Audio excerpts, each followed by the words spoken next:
Hello, and welcome to today's webinar by Blackboard Anthology featuring Railroad Safety Specialist David Casaceli with the Federal Railroad Administration and John Synk, Senior Account Executive at Blackboard Anthology.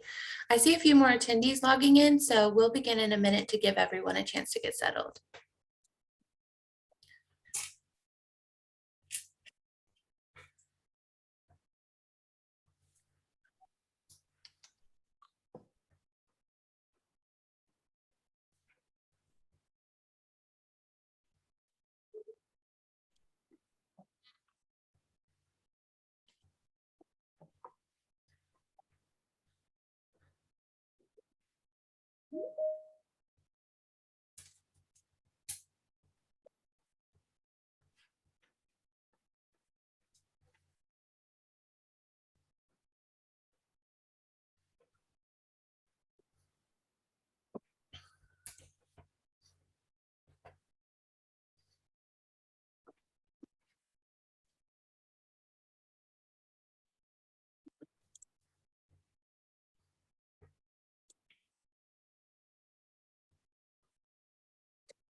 Good morning, everyone, and welcome. My name is Lauren. I am a marketing campaign manager here at DLT Solutions, where we accelerate public sector growth for technology companies. Before we get started, I just want to go over a couple of housekeeping items. Your lines are muted for the duration of the event. However, you are encouraged to drop any questions throughout the presentation in the Q&A or chat field. If you would prefer to join over the phone, just select telephone in the audio pane and the dial-in information will be displayed. You will receive an email with the recording within 48 hours. Following the presentation, please take a brief moment to tell us how we did in the survey. If you have any technical questions, please message Felicia directly in the chat. Next slide, please. And now a brief introduction of your presenters. David Casaceli is a registered professional engineer and the single track discipline training leader and course developer with the Federal Railroad Administration. And John Synk is a senior account executive at Blackboard Anthology. He has remained a leader in the sales and marketing of learning solutions in the federal government space for over 25 years. Next slide, please.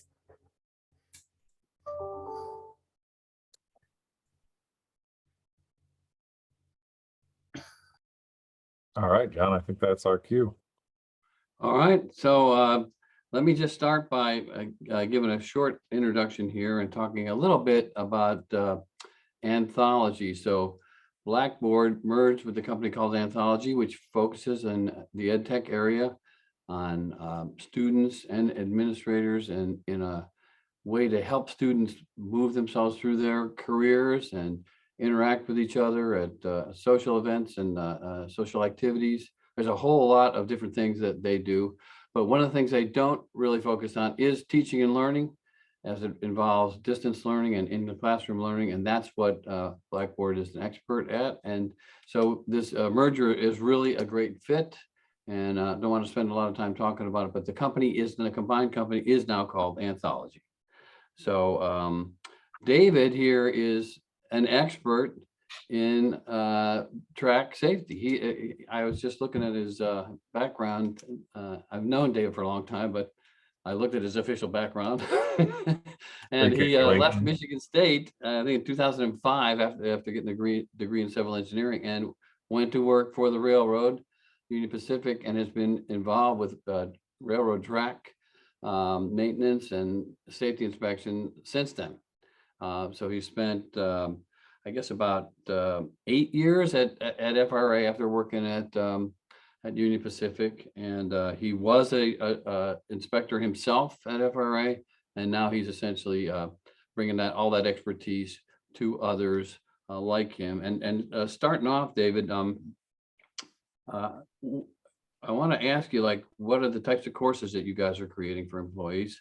But I also wanted to ask you, what brought you to the idea of using something like our solution for training when the traditional method had been in your area, mostly, well, like 100% class-based? Yeah, so I mean, to back up a little bit, our mission at the FRA, the Federal Railroad Administration, in part is regulatory oversight of the railroad industry. So we have inspectors and a bunch of different crafts that head out into the field and make sure that everything's running safe and nobody's going to get hurt or killed or broken, coast to coast. And so as part of that, we have some different technical disciplines. The one I'm a specialist in, like you mentioned, is in track safety, maintenance, construction. And so I train our 160 or so federal and state regulators that operate in that space.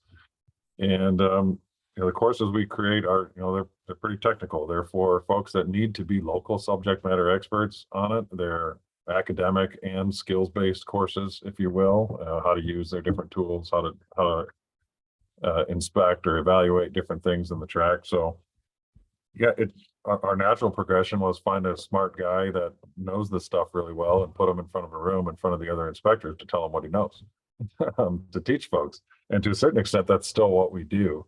But we really learned we spent a lot of time on manual paperwork tracking, who's been where, did they pass, is Bob certified in thing X? And we actually had a Microsoft Access program built in the 80s that was still tracking our training. And we had brought in a consultant at some point and he said, you guys need a real LMS, man.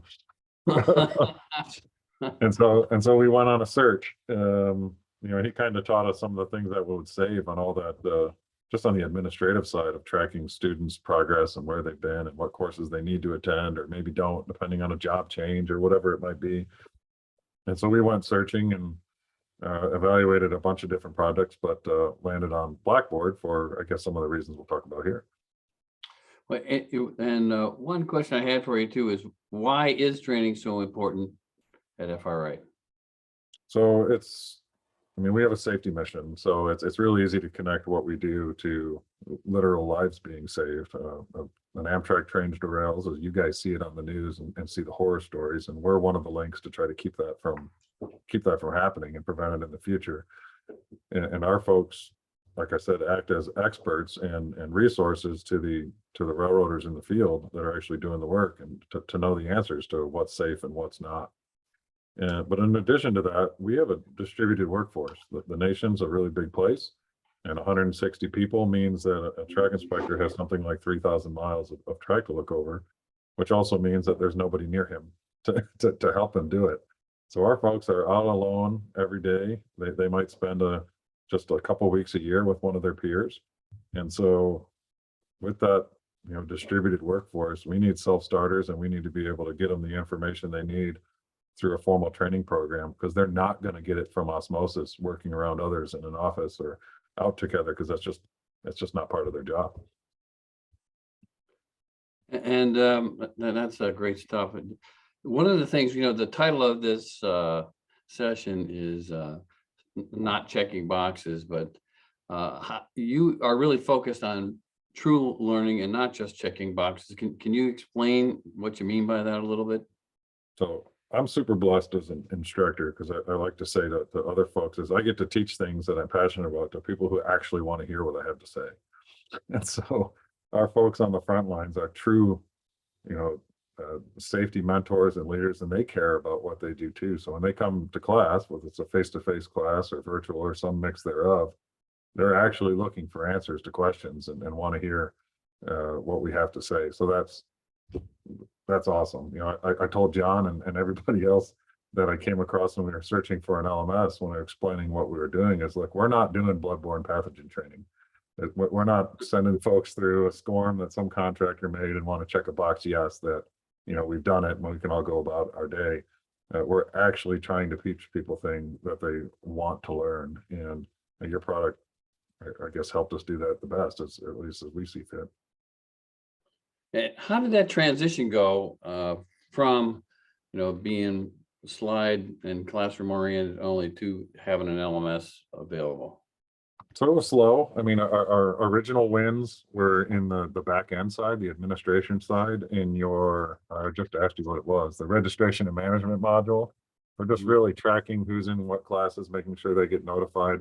And that was a big time saver for our behind the scenes folks. And we're only a 10-person division for the whole agency. So saving one person's time is huge for us. But as we, started to transition, one thing we learned is to ride the horses that we got. And, somebody like me was kind of, well, young amongst my peers anyway, and wanted to see what we could do with this. And so we had a class coming up that involved sending over 500 people to the same 3-day face-to-face class.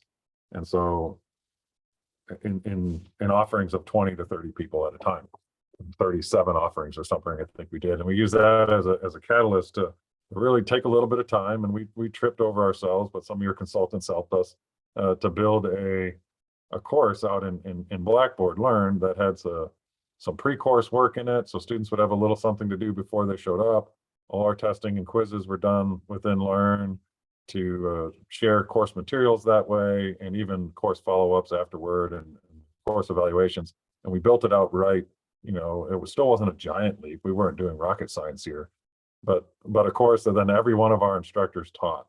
And so they got to see what the Blackboard could do for them in their other courses that they do that weren't part of this, kind of one-off initiative, and engage them and seeing some value, which turns them all into self-starters to go see what they can do with the product. Yeah, I have some other customers that have the same kind of challenge where having, experts in the field teach is a very good idea for professional training. But a lot of times it's people who have done the job for a long time, and they don't want to, they see computer anything as being a challenge. Well, So- yeah, well, I mean, we're the same. We hire folks that started as hammer swingers on the railroad and work their way up into management or inspection. And we bring them over to our side of the house as regulators, but our folks are usually not born and raised computer gurus. But if you show them what can be done and you give them a little bit of help or a template of a course, again, you just need 1 or 2 folks to lead the way in building courses, and then everybody can kind of copy and paste and go along. And you guys made a push a few years ago, and we don't need to get lost in the terminology, into ultra courses, but a simpler way to create courses in Blackboard. And I guess in another time I would have said my 8-year-old could build a course in Ultra, but I think now I guess my 8-year-old would say my dad can even build a course in Ultra. It's really easy. You don't need a certificate in Articulate or Captivate. We don't use any of that course design software. We do everything right within Blackboard. And again, it's not rocket science, but a single place where folks can go. They can get their slides, they can get their practical exercises, they can take their pretest, maybe get a reading assignment before they show up to class, just attach a PDF and test them out when they're done, get their feedback on the course at the end. We even do some post-course work at time, but it's all, it's like using Microsoft Word. It's pretty easy to put something together. That's great. And yeah, because I've seen that before where there's this kind of resistance, but once people see that they don't need to be programmers, I think it helps a lot. And even at the college level, sometimes you'll see professors that don't want it. They've been teaching a certain way on their course for many years, and they'd rather just leave it alone. Same kind of. We still leave it alone. The bulk of my courses are me at the front of the classroom. But one of the big assets of the LMS to us is we get a few things out of the way. So we teach academic knowledge. People got to learn these little books full of regulations and how they apply, and that can take a while. But they also need to know how to do it. Go to step foot out the door, get on the tracks, and see what's safe and what's not. And the more of the academic knowledge we can find a way to get done another day, whether it's a couple sessions like this before they show up at class, or it's some reading assignments with a couple quizzes, or maybe I record a quick voiceover PowerPoint video for them to watch for a couple modules before they get to class. That means when I have them, for the set amount of time I have them, 3 days usually, we can spend more time, what I would say, out kicking bolts in the field, doing what we actually do every day, and learning it in that environment and not staying in theory world in the classroom. Yeah, that's something that I think people don't understand is you actually have more time as a teacher to focus on your core material as opposed to informational things that can be taken care of outside the classroom, right? Yeah, and it gets expensive, right? If we want to ask for an additional week of training with a group of our learners, they got to travel somewhere for face to face, and it gets expensive. But if I just need to, if I can bulk this class up by just adding 3 or 4 hours of work from home work, everybody's got an hour or two at home in the office that they can find a way to get through something in the 3 or 4 weeks before class to at least bring them in on an even playing field. We also, our new people come from a diverse background. So for our new hire classes, making sure when they step in the door of the classroom that they've at least met some minimum understanding of the topic material is super helpful to keep the class from getting bogged down on the slowest learner, or just somebody who hasn't had the opportunity to be ahead. And so getting folks up to some minimum level of understanding before they hit the classroom also helps, and whatever assignments you have in the class, everybody's useful. People don't feel horribly behind anyway during course, and those small things, keep things moving. And again, all that does is create more time for our practical hands-on training. It looks like we have a question here. You mind me just asking you that question? Whenever you want, boss. Doug Tharp from the NRC. It says, does your inspector training program focus on the technical education background information about design and safety considerations, or on performing their roles as inspectors? One more time. Okay, yes, sorry. It says, does your inspector training program focus more on the technical education background information about design and safety considerations, or on performing their role as inspectors? It's almost all focused on their role as inspectors. The technical background we give them is in support of that mission. And so it's really, here's our regulations that we have. We have and so there is an academic portion and learning what those are and what they mean. But the more important part is, what does it mean when I'm looking at a railroad switch in the field? And so we like to have as much time as possible to go outside and go do it. We have live tracks and training aids and other disciplines, tank cars that are cut open, and we go out and we go look at what we actually do in the field. But there's an academic portion that needs to be supported in order to teach those skills. And that's the part that is most susceptible in our operation for the hybrid learning or virtual before attending a face-to-face program. And do you incorporate some of that field stuff into your actual, use of technology, or not? So no, usually they're mostly separate. We're using the Blackboard Learn product for the academic portion first, but we've even done it, kind of a first of its kind class for us this year, is where we did all of what I would call the academic portion of learning hybrid, and the actual course was performed during a live regulatory inspection. So we brought small groups of our signal and train control inspectors out onto a movable span bridge and said, you've learned what you've learned. Let's do the inspection together now the right way. And then we'll go into the classroom and document it the right way. And so the face-to-face portion of the class was really just doing what they were expected and making sure that that was up to the written standards. And then we could check everybody off, not as just knowing what they're supposed to do, as, yes, I saw them do this, they're competent. They send them to work. That's great. And what are the features of our solution that stand out as helping you support your teams and the learning journey of these inspectors?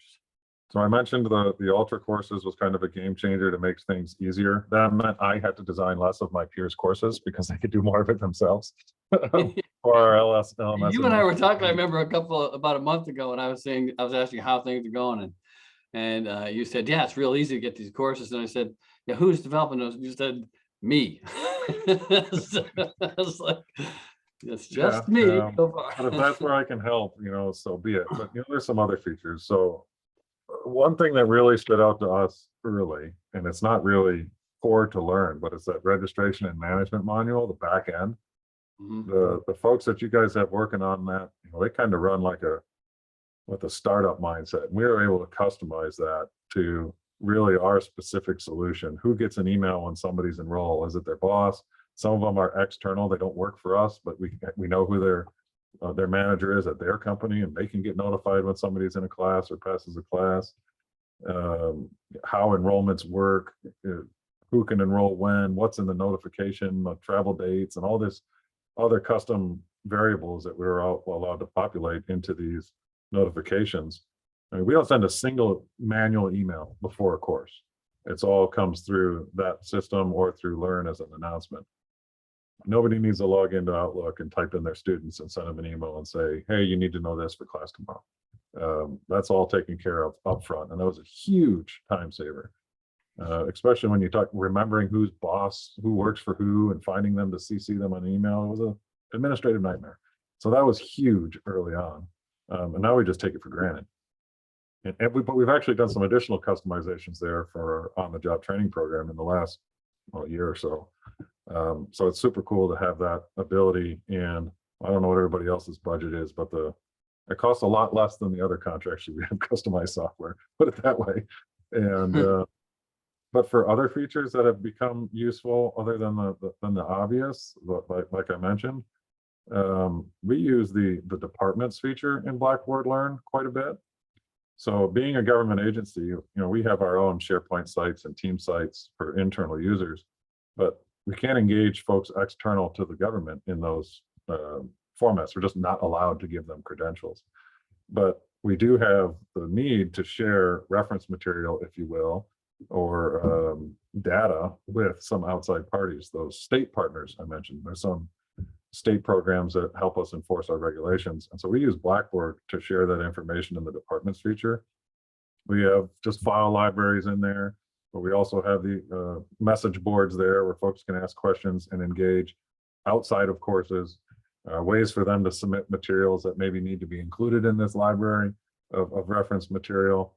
And so those departments have become kind of key to us. So another use case for those is we have to manage a lot of different programs that require federal approval. It's a continuously welded rail program or a system safety program. And folks need to be able to go find those approved programs for 300 different railroads. And we put those there and share them there for a couple of reasons. One, like I said, it's available to external users, which is big for us. We don't really have another tool that way. That's the default. But we can also engage people as new files are posted. Again, we don't have to go on, when we put a new file in the library, I don't have to go in Outlook and type in everybody's information and say, hey, a new file's out. I can put out a course announcement that links right to the file and say, Union Pacific Railroad has a new CWR plan. Click here to see it. And it goes to all of our stakeholders that need that information. So that's been super helpful. We've gotten a little bit in using the easy courses. We've gotten into some video-based lectures. I became an expert of recording video lectures in my basement throughout the COVID fiasco with a green screen hanging from the rafters here. This is a fake office. I'm in an unfinished basement, like probably many of you when you're at home. But to be able to just record those, and again, I don't know how to use Captivate or Articulate or any of these course design softwares, but I can record a video with my webcam and PowerPoint, and I can upload it to YouTube, and I can link it in a Blackboard course for my students. That I can do. And so we don't have an instructional design department. I'm the instructional designer. So that's the best I can do, but it allows me to get that out at least without that other expertise. You were also talking to me about the notion of having inside a course instructions for students to, here's the stuff you should take before you get here, and here's the information and files you should look at during class. Is that something you guys do too?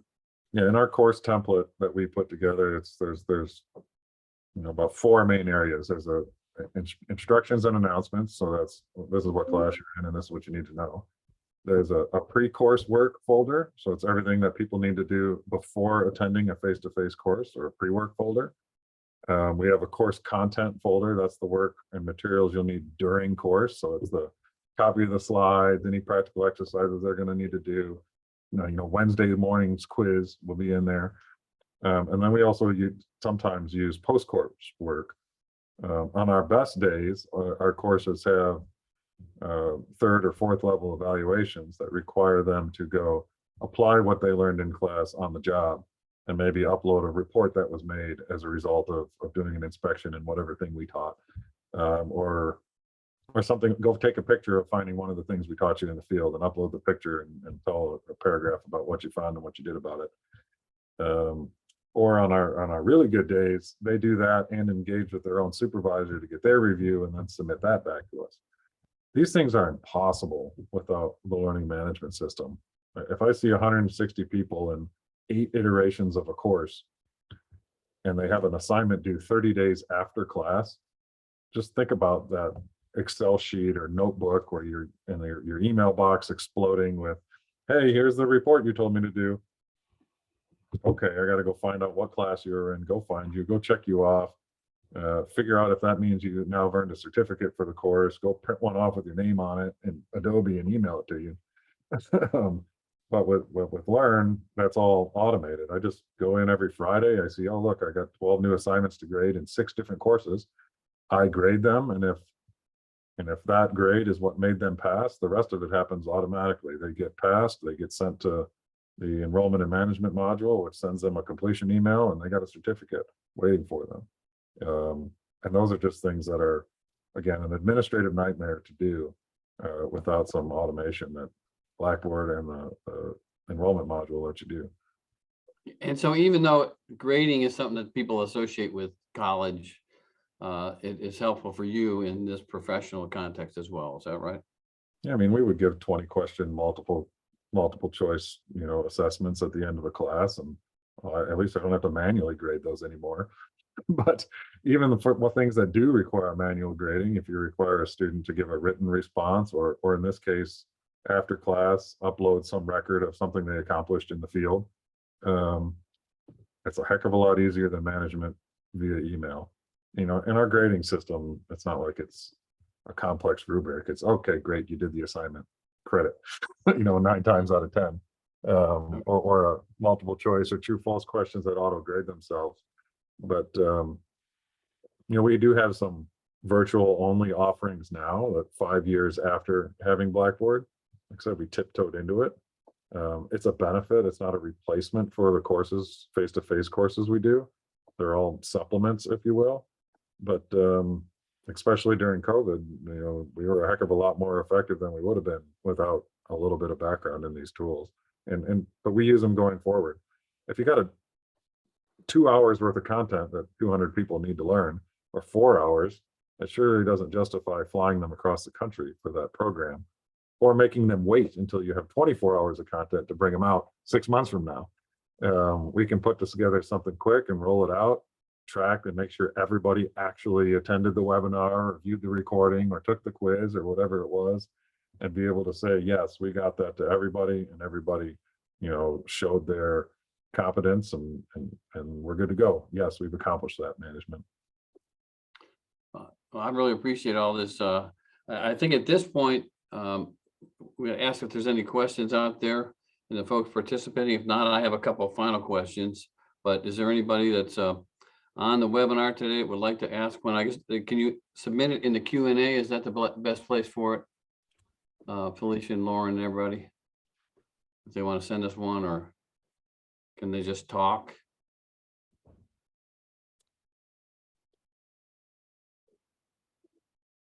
What's the best way to allow people to ask questions today? On the Q&A, so I guess that's where they should go. Okay.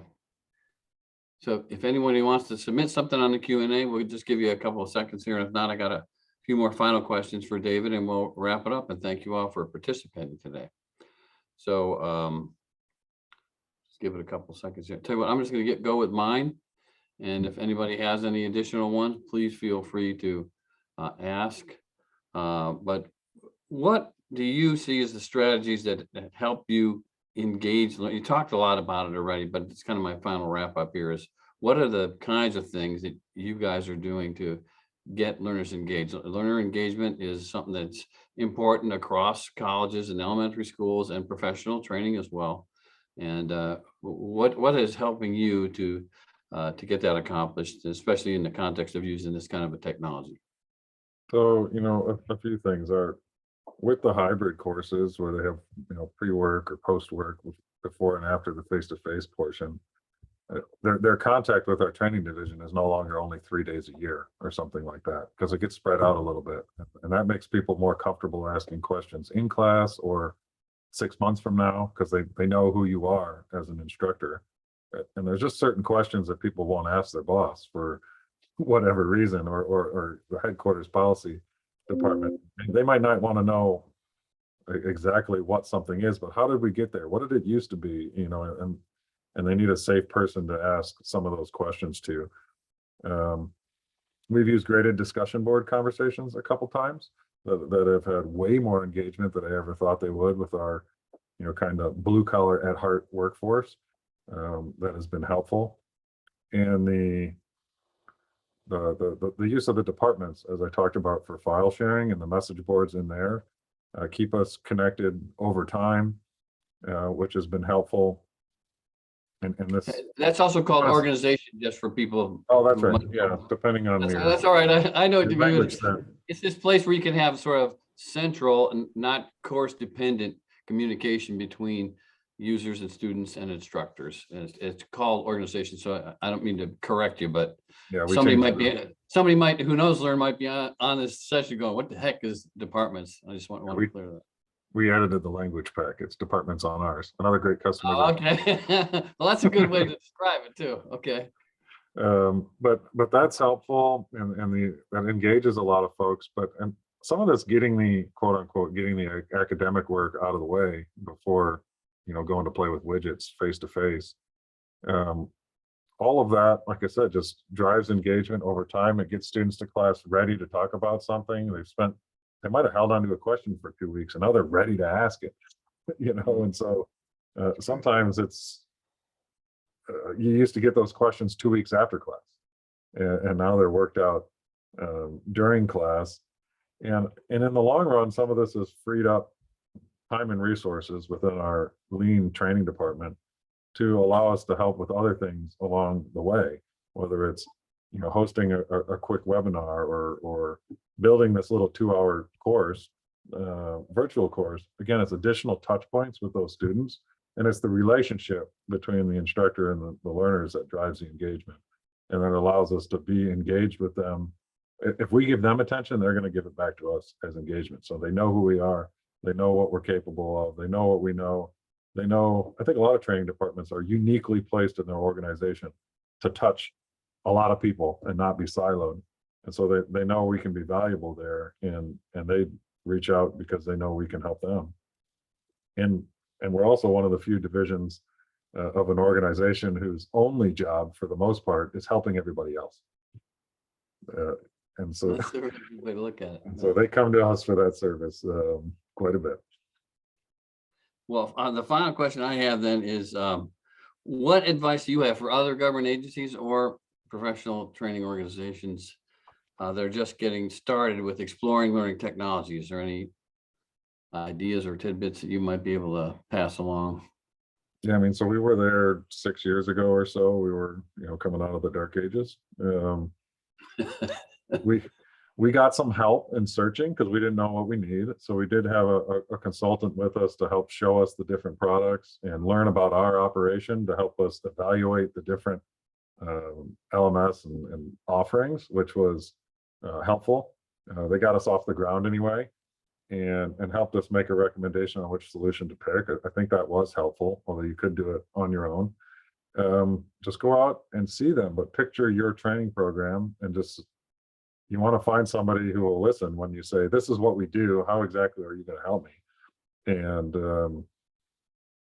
the solution should find you in that case. But it was a long year by the time we actually signed a contract before we had anything to show for it, to get a small 10-person team to stand something up and actually be able to articulate the customizations we needed in the language that we weren't familiar with.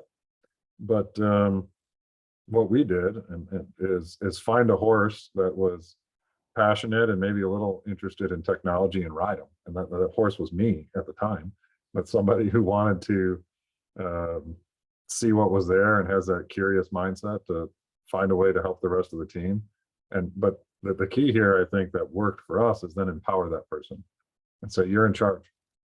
set it up, go find an LMS, go hook it up. When there's a question on what customization needs to be made, you make it to the best of your ability. We'll fix it later if we need to, and show us what you can do with it. And so that was kind of that class I talked about early on, is where every one of our instructors taught a class that had some Blackboard portion for the first time, but the course was created by somebody else, me in this case. And so that we could walk them through the how it helps, to be able to show them this is what you get out of it. And that really is what, tipped the